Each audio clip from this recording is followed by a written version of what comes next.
ನೋಡಿ ಅವರು ಒಟ್ಟಾರೆ ಆ ಸರ್ಕಾರದ ವೈಫಲ್ಯಗಳನ್ನು ಮುಚ್ಚಿಕೊಳ್ಳುತ್ತೆ ಸುಳ್ಳು ಸಾಕಷ್ಟು ಗೊತ್ತಿದೆ. ನಾವು ಅಭಿವೃದ್ಧಿ ಅಂತ ಸುಮ್ಮನೆ ಇದನ್ನು ಅಂದರೆ ಮೇಜರ್ ಏನಲ್ಲ ಇರಿಗೇಷನ್ ಇಂಥವು ಯಾವ ರಾಜ್ಯಕ್ಕೆ ಅತ್ಯಂತ ಪ್ರಮುಖವಾದಂಥ ಕಾಲ್ಮಟ್ಟಿ ಯೋಜನೆಗೆ ಅನುದಾನ ಕೊಟ್ಟಿಲ್ಲ. ರಾಜ್ಯಪಾಲರ ವಂದನಾ ನಿರ್ಣಯದಲ್ಲಿ ಸಹಿತ ಮುಖ್ಯಮಂತ್ರಿಗಳು ಮತ್ತು ಸರ್ಕಾರ ನಾವು ಕೃಷ್ಣ ಕೊಳ್ಳಕ್ಕೆ ಎಷ್ಟು ಹಣ ಕೊಡ್ತೀವಿ, ಅದನ್ನು ಯಾವ ಆದ್ಯತೆ ಅಂತ ಯಾವುದೇ ಸ್ಪಷ್ಟ ಗುರಿ ಇಲ್ಲ. ಕಾವೇರಿ ಬಗ್ಗೆ ಮಾತಾಡಿಲ್ಲ, ಬರೇ ಅದೇ ಗ್ಯಾರಂಟಿ ಇರುತ್ತೆ. ಕೇಂದ್ರ ಸರ್ಕಾರವನ್ನು ನರೇಂದ್ರ ಮೋದಿ ಟೀಕೆ ಮಾಡಿದ್ರೆ ರಾಜ್ಯಪಾಲರ ವಂದನಾ ನಿರ್ಣಯದಲ್ಲಿ ಏನೂ ಇಲ್ಲ. ಇದರ ಅರ್ಥ ಏನೂ ಇಲ್ಲ ಅಂದರೆ ರಾಜ್ಯದ ಬೊಕ್ಕಸ ಖಾಲಿ ಇದೆ. ಯಾವ ನೋಡ್ರಿ, ಇವತ್ತು ಅಲ್ಪಸಂಖ್ಯಾ ಮುಸ್ಲಿಮರ ಒಂದು ಸಾಲದ ಬಡ್ಡಿ ಮನ್ನಾ ಮಾಡ್ತಾರೆ. ಅದು ಉಳಿದೆಲ್ಲ ಹಿಂದುಳಿದ ವರ್ಗದವ್ರು ಮತ ಹಾಕಿಲ್ವಾ, ಇವ್ರಿಗೆ ದಲಿತ ಹಾಕಿಲ್ಲ, ಇವ್ರಿಗೆ ಎಲ್ಲ ವರ್ಗದ ಜನ ಹಾಕ್ಯಾರಿಲ್ವ. ಮತ್ತು ಎಲ್ಲ ಜನರು ಬಡವರು ಅದಾರೆ. ಮಾಡೋದಿದ್ರೆ ಎಲ್ಲರಿಗೂ ಸಮಾನವಾಗಿ ಬಡ್ಡಿ ಮನ್ನಾ ಮಾಡಬೇಕಾಗಿ ಒಂದೇ ಸಮುದಾಯವನ್ನು ಖುಷಿಪಡಿಸಲಿಕ್ಕೆ ಇವತ್ತು ಸ್ವತಃ ಸಿದ್ದರಾಮಯ್ಯನವರು ತಮ್ಮ ಜನಾಂಗಕ್ಕೂ ಸಹ ಏನು ಮಾಡ್ತಾರೆ. ಮತ್ತು ಖಾಲಿ ಟ್ಯಾಂಕ್ ಹಿಡ್ಕೊಂಡದ್ದು ಈ ರೀತಿ ತಪ್ಪೇನೈತೆ. ಖಾಲಿ ಟ್ಯಾಂಕ್ ಇವ್ರು ಚಂಬು ಹಿಡ್ಕೊಂಡು ಅಡ್ಡಾಡಿದ್ದಾರೆ.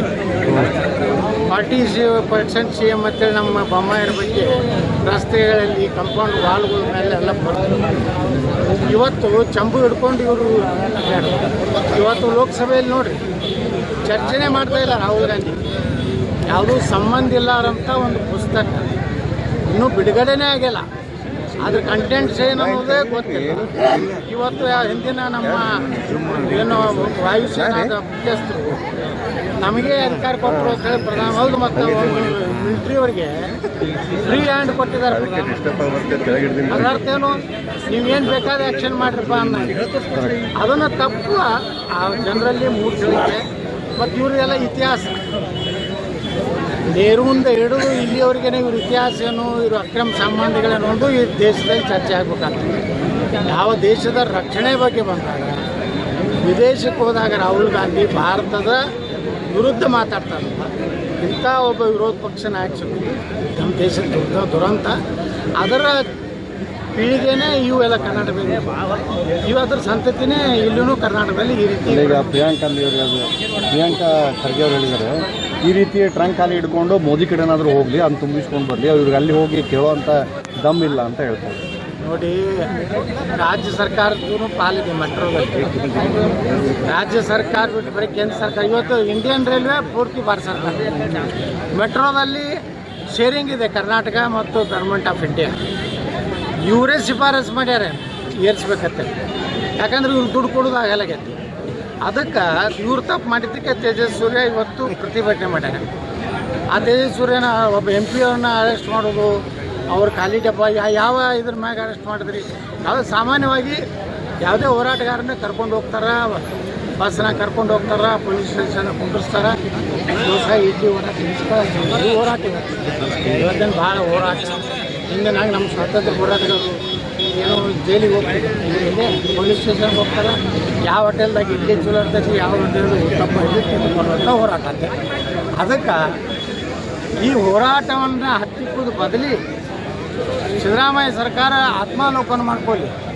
ನಾವು ನಿಜವಾಗಿಯೂ ಗ್ಯಾರಂಟಿ ಕೊಟ್ಟಿದ್ದರಿಂದ ಸರ್ಕಾರದ ಪರಿಸ್ಥಿತಿ ಸರಿ ಇದೆ ಅನ್ನೋದು.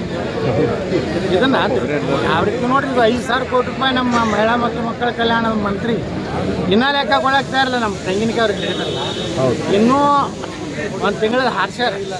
ಒಂದು ತಿಂಗಳದ ಹೆಣ್ಮಕ್ಳಿಗೆ 5,000 ಕೋಟಿ ಕೊಡಬೇಕಾಗಿದ್ದರೆ ಕೊಟ್ಟಿಲ್ಲ. ಅಂದ್ರೆ ಲಕ್ಷ್ಮೀ ಹೆಬ್ಬಾಳ್ಕರ್ ಹೊಡೆದಿರಬೇಕು, ಇಲ್ಲ DK ಶಿವಕುಮಾರ್ ಹೊಡೆದ್ರು, ಯಾರೋ ಒಬ್ರು ಹೊಡೆದಾರ. ಅದಕ್ಕೆ ಈ ಹೊಡಿ ಕಂಪ್ನಿ ಭಾಳ ಆಗೈತಿ. ಈ ರೀತಿ ನಮ್ಮ BJP ಅವ್ರನ್ನ, ಹಿಂದೂ ಕಾರ್ಯಕರ್ತರನ್ನ, ಹಿಂದೂ ಸಂಘಟನೆಯವರ ನೋಡಿ ಹೈಕೋರ್ಟ್ ಹೇಳಿದೆ, ಬಾಂಗ್ಲಾದೇಶರು ರೋಹಿಂಗ್ಯಾಗಳು ಭಾರತದಲ್ಲಿ ಅದಾರೆ, ಕರ್ನಾಟಕದಲ್ಲಿ ಇದ್ದಾರೆ, ಅವ್ರನ್ನ ಹುಡುಕಿ ಕೊಡೋರನ್ನೇ ನೀವು ಅರೆಸ್ಟ್ ಮಾಡ್ಲಿಕ್ಕೆ. ಅಂದರೆ ಈ ಸರ್ಕಾರ ದೇಶದ ಹಿಂದೂಗಳ ವಿರುದ್ಧ ದ್ವೇಷವನ್ನು ಸಾಧಿಸಬೇಕಾದ್ರೆ ಇದು ಅಂತ್ಯಕಾಲ ಬಂದಿದೆ. ಇವತ್ತೇನು ದಿಲ್ಲಿಗೆ ಹೋಗ್ಯಾರಲ್ಲ DK ಶಿವಕುಮಾರ್, ಇದು ಸರ್ಕಾರದ ಪತನದ ಮೊದಲ ಹೆಜ್ಜೆ ದಿಲ್ಲಿ ಪಯಣ. ವಿಧಾನಸಭೆ ಮೇಲೂ ಕೂಡ ನಾವೇನಂತಂದರೆ ವಿಧಾನಸಭೆ ಮೇಲೆ ಕೂಡ ನಾವು ಭಗವಾನ್ ಧ್ವಜ ಆರಿಸ್ತೀವಿ. ಹೌದು, ಏನೇನು ಭಾರತ ಧ್ವಜದ ಮಕ್ಕಳು ಭಾರತ ಧ್ವಜದಷ್ಟು ಎತ್ತರ ಇಲ್ಲ, ಅದಕ್ಕಿಂತ ಸ್ವಲ್ಪ ಕೆಳಗೆ ಹಿಂದೂ ರಕ್ಷಣೆ ಮಾಡುವಂಥ ಒಂದು ಸರ್ಕಾರ. ಭಗವಾ ಅಂದರೆ ಎಲ್ಲರನ್ನೂ ಸಮಾನತೆಯನ್ನು ನೋಡುವಂಥದ್ದು. ಭಗವಾ ಅಂದರೆ ಯಾವುದೇ ಒಂದು ಜಾತಿಗೆ ಸಂಬಂಧಪಟ್ಟಿಲ್ಲ, ಅದಕ್ಕೆ ತ್ಯಾಗ ಶ್ರದ್ಧೆ ಇದೆ. ಅಂಥ ಒಂದು ಸರ್ಕಾರ ತೊಗೊಂಡು ಬರ್ತೀವಿ ಅಂತೇಳಿ ಯಲಗೂರು ಹನುಮಂತ ದೇವರ ಬಳಿ ನಾನು ಪ್ರಾರ್ಥನೆ ಮಾಡ್ಕೊಂಡಿದ್ದೀನಿ. ನಮ್ಮ ಸರ್ಕಾರ ಬಂದರೆ ಭಗವಾ ಧ್ವಜ ಅಂದ್ರೆ ಅರ್ಥ ಎಲ್ಲರಿಗೂ ಸಮಾನ ನ್ಯಾಯ ಕೊಡೋದು.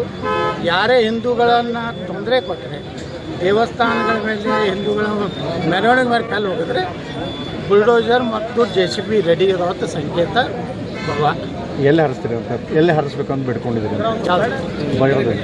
ಎಲ್ಲಿ ನಾನೇ ಆದ್ಮೇಲೆ ನಾನೇ ಭಗವಾ ಆಗ್ತೀನಿ. ಅದ್ರಾಗ ಭಗವಾ ಜಾಕೆಟ್ ಹಾಕ್ಕೊಂಡೆ ಪ್ರಮಾಣ ವಚನ ಸ್ವೀಕರಿಸಿ ಭಗವಾ ಹಾರಿಸ್ದಂಗೆ. ಅಲ್ಲ, ಈಗ ವಿಧಾನಸೌಧದ ಮೇಲೆ ಹಾರಿಸ್ತೀನಿ ಅಂದ್ರೆ ಅದು ಕೆಳಗೆ ರಾಷ್ಟ್ರ ಧ್ವಜಕ್ಕಿಂತ ಕೆಳಗಡೆ ಅಂತ. ರಾಷ್ಟ್ರ ಧ್ವಜ ನಮ್ಮ ಶ್ರೇಷ್ಠ. ಹೌದು, ನಮ್ಮ ಸಂವಿಧಾನ, ನಮ್ಮ ರಾಷ್ಟ್ರ ಧ್ವಜ ಅವು ಎರಡೂ ನಮಗೆ ಶ್ರೇಷ್ಠ. ಅವಕ್ಕೆ ನಾವು ಗೌರವ ಪಟ್ಟೆ ಕೊಡ್ತೀವಿ ಎಲ್ಲ. ಅದರ ಕೆಳಗೆ ಈಗ ಶಿವಸೇನಾ ಇದೆ, ಮುಂಬೈ ಪಾಲಿಕೆ ಮೇಲೆ ಭಗವಾ ಜೆಂಡಾ ಅಂತ ಹೇಳ್ತಾರೆ. ಭಗವಾ ಜೆಂಡಾ ಅಂದ್ರೆ ಆಡಳಿತ ವ್ಯವಸ್ಥೆಯಲ್ಲಿ ಭಗವಾ ತರ್ತೀವಿ.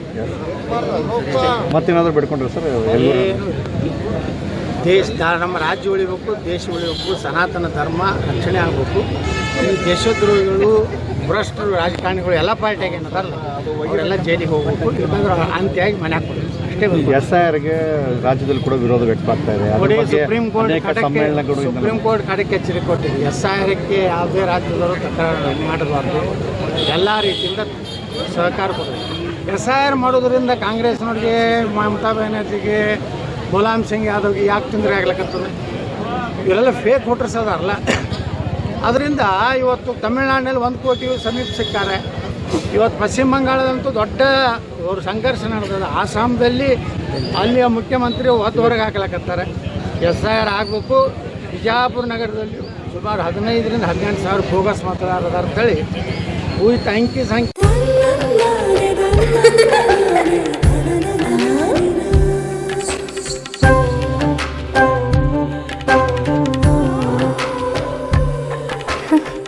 ನನ್ನ ಸುಂದರವಾದ ಪುಟ್ಟಿ.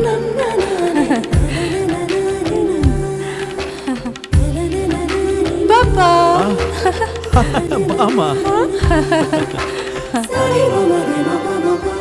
ಇದು ಹಲ್ದಿಗಲ್ವೇ?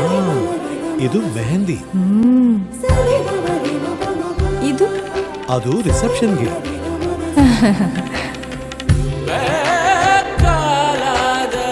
ಇದು ಯಾವುದಕ್ಕೆ?